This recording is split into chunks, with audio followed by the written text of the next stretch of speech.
everyone, I am Lynn, and if you are into mythology, you are going to like this. The topic is Medusa. It's been out there as a question for a while, and it just connected with me today. I thought I'd pull it and have a look to see what I got. And basically this person says, your blog mentions various mythical creatures such as mermaids and other entities. Did Medusa really exist, or was she fiction? What parts of her are real and what aren't? Lastly, if she did exist, how was she as a ruler?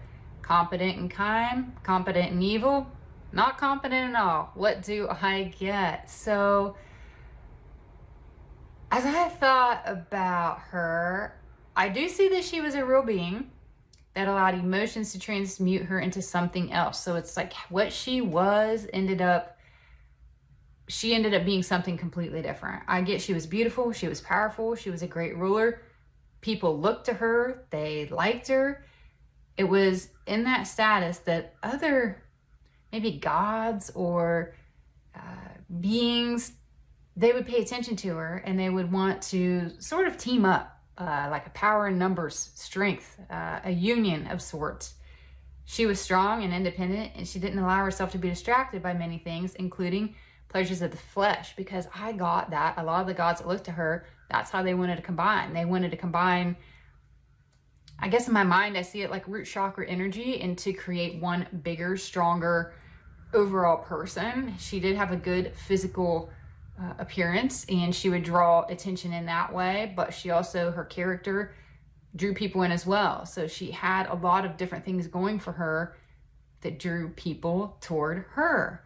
At one point, I got that she was brutally attacked because she would decline these different advances. It was more about showing her who had power and to force her to realize that she was in this mortal body, because she didn't really entertain this 3D stuff as much. It triggered emotions within her subconscious, and I hear the quote that there's a dark wolf in each of us, and if you feed it, will appear, and that's exactly what she did. Her focus became revenge and justice, so much that she physically took on that part with the help of Athena, and it was almost as if she held herself in a higher light than this 3D stuff that we have here. But this attack on her, it changed her. It brought her ego out. It brought her connection to this 3D world out, and some of those low vibe things that are connected to the 3D consumed her, and it changed her into something else. Now, as people looked at her and even had the notion of pleasures of the flesh, and that was the phrase I kept hearing. Maybe that's the proper etiquette of how people referred to things then. I think we all know what I'm talking about. They would be punished or even killed. It was her way to exact revenge on the very thing that caused her so much internal pain.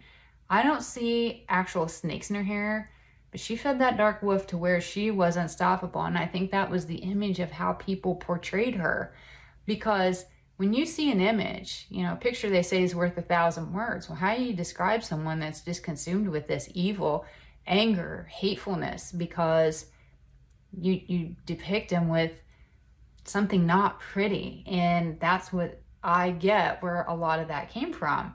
She was once very kind and competent, and then her ego took over. The brutal attack killed her innocence and literally made a monster out of her. This monster and wrathful nature is what kept her story alive, and that's what she was known for. I mean, she did a complete 180 on a lot of areas of her life.